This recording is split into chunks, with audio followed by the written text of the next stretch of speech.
बिस्मिल्लाहिर्रहमानिर्रहीम। मैं मियां मोहम्मद हसन एडवोकेट हूं और आपको अपने यूट्यूब चैनल लीगल ओपिनियन में वेलकम करता हूं। मोअज़्ज़ज़ नाज़रीन, मेरा आज का टॉपिक है the lawyers welfare and protection act 2023। वकला का बहुत पुराना और देरीना मुतालबा था कि वकला के लिए कोई एक्ट पास हो जिसमें उनके मुफादात और उनके हकूक़ का तहफ़्फ़ुज़ हो। वकला की जो ज़िंदगी है उसमें उन्हें बहुत से डिफ़िकल्ट मैटर्स के साथ पाला पड़ता है। मर्डर के केसेस, दहशतगर्दी के केसेस और इस तरह के दूसरे टफ़ और सख्त तरीन मामलात जो हैं वो वकला ने डील करने होते हैं। वकला जो है वो लोगों की दुश्मनियाँ अपने गले में डाल लेते हैं। इसलिए ये ज़रूरी था कि वकला के लिए कोई प्रोटेक्शन बिल जो है उसको पास किया जाए। तो बिल आखिर ये पुराना मुतालबा जो है वो अब 2023 में पार्लियामेंट ने इस एक्ट को पास कर दिया है, जो कि पार्लियामेंट के दोनों ईवानों यानी कौमी असम्बली और सेनेट से पास हो चुका है। और ये जो है वो प्रेसिडेंट के पास दस्तखत के लिए बिल जा चुका है और यूं ही सदर ममलिकत इस पर दस्तखत कर देंगे तो ये एक्ट जो है वो कानून का हिस्सा बन जाएगा।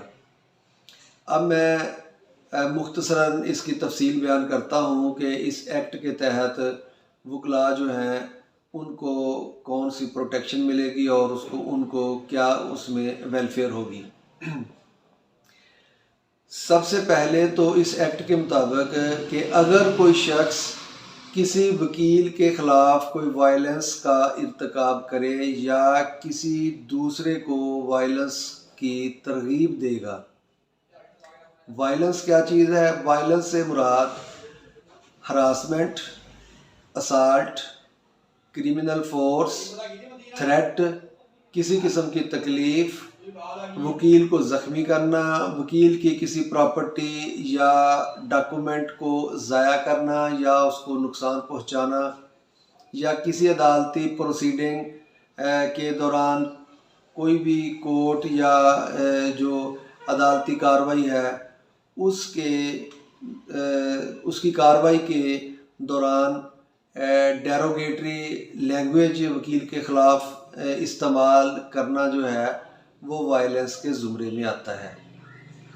तो कोई भी शख्स अगर किसी वकील के ख़िलाफ़ वायलेंस करेगा या फिर किसी दूसरे को वायलेंस करने की तरगीब देगा तो उसका ये एक्ट जो है वो इस एक्ट 2023 के तहत उसका ये अमल काबिल दस्तअंदाज़ी पुलिस जुर्म होगा। उसके ख़िलाफ़ मुकदमा दर्ज किया जाएगा और वो मुकदमा जो है वो काबिल दस्तअंदाज़ी पुलिस होगा और जिसके तहत अगर इन मामलात में अगर कोई बंदा इसका इर्तिकाब करता है तो उसको 3 साल की सज़ा और 1 लाख रुपए जुर्माना या फिर एट ए टाइम दोनों सज़ाएँ बेयक वक्त भी हो सकती हैं। और अगर वो शख्स इस जुर्म को रिपीट करता है यानी पहले भी इस एक्ट के तहत वो मुल्ज़म हो और फिर दोबारा इसी जुर्म का इर्तिकाब करे या इस एक्ट में मौजूद किसी दीगर जुर्म का इर्तिकाब करे यानी जुर्म को रिपीट करेगा तो फिर उसकी सज़ा जो है वो 3 साल से बढ़कर 5 साल तक पहुंच जाएगी। तो फिर सज़ा 5 साल हो सकती है लेकिन कम अज़ कम 1 साल होगी और ज़्यादा से ज़्यादा 5 साल हो सकती है। और जुर्माना जो है वो 1 लाख से बढ़कर 2 लाख रुपए और एट ए टाइम दोनों सज़ाएँ बेयक वक्त भी हो सकती हैं। और दूसरा ये है कि जब इस तरह का मुकदमा किसी शख्स के ख़िलाफ़ दर्ज होगा तो उसकी इन्वेस्टिगेशन जो होगी वो कम से कम इंस्पेक्टर लेवल का मुलाज़िम जो है वो इन्वेस्टिगेट करेगा। एएसआई या सब इंस्पेक्टर जो है वो इस एक्ट के तहत दर्ज होने वाले मुकदमे की तफ्तीश नहीं कर सकेगा। और मज़ीद इसको मौसर बनाने के लिए, अफेक्टिव बनाने के लिए इसमें तय किया गया है कि तफ्तीश जो है उसका दौरानिया 14 दिन होगा, यानी तफ्तीश 14 डेज़ में कंप्लीट होगी, ताकि ये मामला इसको ज़्यादा देर तक लटकाया ना जा सके और 14 दिन में तफ्तीश मुकम्मल होकर उसका चालान जो है वो अदालत में मुरतब कर दिया जाएगा। और अदालत जो है, जब केस जो है वो अदालत में चलेगा इसका ट्रायल, तो उसका भी दौरानिया जो है वो मुकर्रर कर दिया गया है कि 6 माह के अंदर अंदर इस का फ़ैसला किया जाएगा। और अगर 6 माह के अंदर फ़ैसला नहीं हो सकेगा तो मुतलका कोर्ट जो है वो फ़ैसले के साथ इसकी वजूहात तहरीर करेगी कि क्यों ना ये फ़ैसला जो है वो 6 महीने के अंदर अंदर क्यों ना हो सका। और अब सवाल ये है कि ये केस जो है वो किस अदालत में चलेंगे, तो इसके लिए इसी एक्ट में दिया गया है कि वफाकी हुकूमत किसी भी सूबे के चीफ जस्टिस के साथ मुशावरत के बाद एडिशनल सेशन जज लेवल की अदालतें बनाएगी और वो जजेस जो हैं वो इस एक्ट के तहत इन मुकदमात की समाअत करेंगे। और इसकी समाअत जो है, दौरान समाअत इसमें किसी को इल्तवा की इजाज़त नहीं होगी, यानी इस तरह नहीं है कि पेशी पे पेशी होती रहे और ट्रायल जो है वो मुकम्मल ना हो, तो आम हालात में उसमें कोई इल्तवा नहीं दिया जाएगा और 6 महीने के अंदर उसका जो है वो मुकम्मल हो जाना जो उसकी समाअत है वो ज़रूरी होगा। और इस एक्ट के तहत तमाम जो जुराइम हैं वो काबिल दस्तंदाजी पुलिस होंगे और हर जुर्म जो है वो नॉन बेलेबल डिक्लेयर होगा। और अगर फ्री कैन इसमें सुलह करनी चाहें तो अदालत की इजाज़त के साथ इसमें जो है वो सुलह की जा सकेगी, यानी with the permission of court ये कंपाउंडेबल होगा, अदरवाइज़ कंपाउंडेबल भी नहीं होगा। तो इस तरह इस एक्ट के तहत होने वाले जुराइम काबिल दस्तंदाजी पुलिस और नाकाबिले ज़मानत जो है उनको गर्दाना जाएगा। और मज़ीद इसमें यह है कि इसमें तहफ़्फ़ुज़ वकला को दिया गया है कि किसी वकील साहब से उसके क्लाइंट का प्रोवाइड किया गया कोई डॉक्यूमेंट या कोई रास या उसको किसी किस्म की कोई मालूमात जो किसी क्लाइंट से ली गई होगी या वकील के पास होगी, वो कोई मुलाज़म, कोई अथॉरिटी या कोई अदारा जो है वो वकील से हासिल नहीं कर सकेगा। और इस सिलसिले में वकील को इन्वेस्टिगेट नहीं किया जा सकेगा, कोई उसको महबूस अथॉरिटी महबूस नहीं कर सकेगी, कोई उसको गिरफ़्तार नहीं कर सकेगा। इस तरह वकील जो है उसके पास जो मालूमात हैं कोई अदारा जो है वो उससे लेने का अहल नहीं है। वकील के लिए ये पाबंदी नहीं है कि वो किसी किस्म की मालूमात जो है वो किसी अदारे के साथ शेयर करे। इस तरह ये एक्ट जो है इसके 3 चैप्टर हैं। पहले चैप्टर में इसकी जो है वो तारीफ़ वगैरह जो तमाम अल्फाज हैं उनकी तारीफ़ें वगैरह दी गई हैं, और दूसरा चैप्टर जो है उसमें ये जो है वो प्रोटेक्शन के मुतल्लिक है, जबकि तीसरा चैप्टर जो है वो वकील की वेलफेयर के मुतल्लिक है।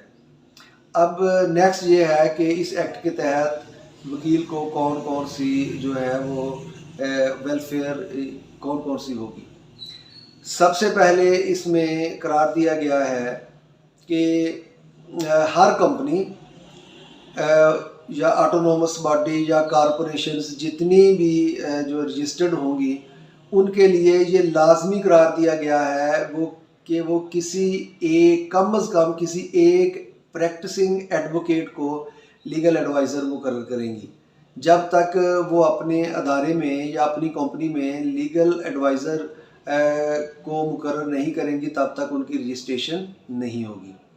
और इस तरह वकला जो हैं उनको ये मौका दिया गया है कि उनको जो है वो जॉब्स मिल सकें, और साथ ये भी पाबंद किया गया है कि कोई वकील साहब जो होंगे वो एट ए टाइम 3 कंपनीज़ या 3 अदारों में लीगल एडवाइज़र हो सकते हैं। मैक्सिमम इससे ज़्यादा अदारों में एट ए टाइम वो जो है वो लीगल एडवाइज़र नहीं हो सकते, ताकि दूसरे वकला को भी मौका मिल सके।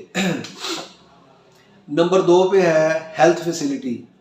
हेल्थ फैसिलिटीज़ इसी तरह जिस तरह के सरकारी गज़टेड मुलाज़िम जो हैं उनको जो हेल्थ फैसिलिटी होती है, वही फैसिलिटीज़ एक्ट के तहत वकला को दी गई है।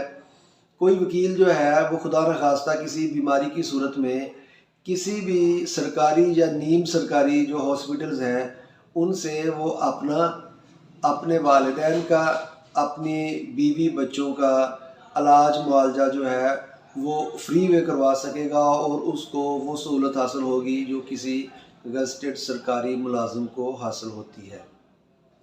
और नंबर 3 इसमें है शुहदा पैकेज। शुहदा पैकेज से मुराद ये है कि अगर कोई वकील अपनी जो है वो सर्विस या ड्यूटी या अपने ड्यूटी टाइम के दौरान खुदा न खास्ता किसी का कोई मर्डर हो जाता है, कोई बम धमाका जिस तरह के पिछले दिनों में लहर रही है अदालतों में, कोई खुदा न खास्ता बम धमाका हो गया या इस तरह का कोई मामला, जब वो अपनी जॉब के दौरान अदालत में या ऑफिस में मौजूद होगा, इस दौरानिए में अगर कोई इस तरह का मिसहैप हो जाएगा तो वकील के जो पिछले पसमानदगान होंगे उनको 18 स्केल के मुलाज़िम जो होते हैं, जो उनको शुहदा पैकेज दिया जाता है, इसी तरह वकील के पसमानदगान को 18वें स्केल के मुलाज़िम के बराबर शुहदा पैकेज दिया जाएगा।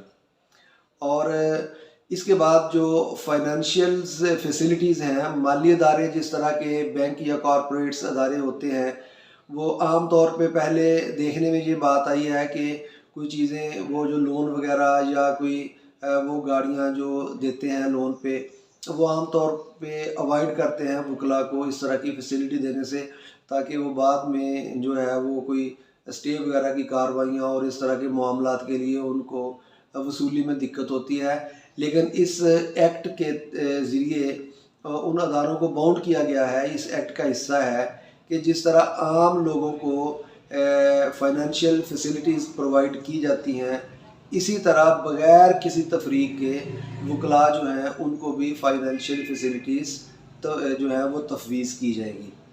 इस तरह ये lawyers welfare and protection act 2023 जो है उसमें तवक्को है कि इससे वकला को काफ़ी फ़ायदा मिलेगा, और वकील जो हैं उनको कानूनी तहफ़्फ़ुज़ जो है वो दिया गया है। तो इसी मेरा आज का यही टॉपिक था। मुझे तवक्को है कि ये मामले इसमें तमाम बातें जो हैं वो एक्सप्लेन अच्छी तरह हो चुकी हैं। ताहम अगर इसके बारे में कोई क्वेश्चन हो तो कमेंट सेक्शन में दिए गए नंबर पे आप कमेंट भेजकर या फिर मेरे व्हाट्सएप नंबर पर कॉल करके इसके बारे में कोई क्वेश्चन हो तो उसकी तफसील डिस्कस की जा सकती है। अल्लाह ताला मेरा और आपका हामी नासिर हो। वस्सलाम।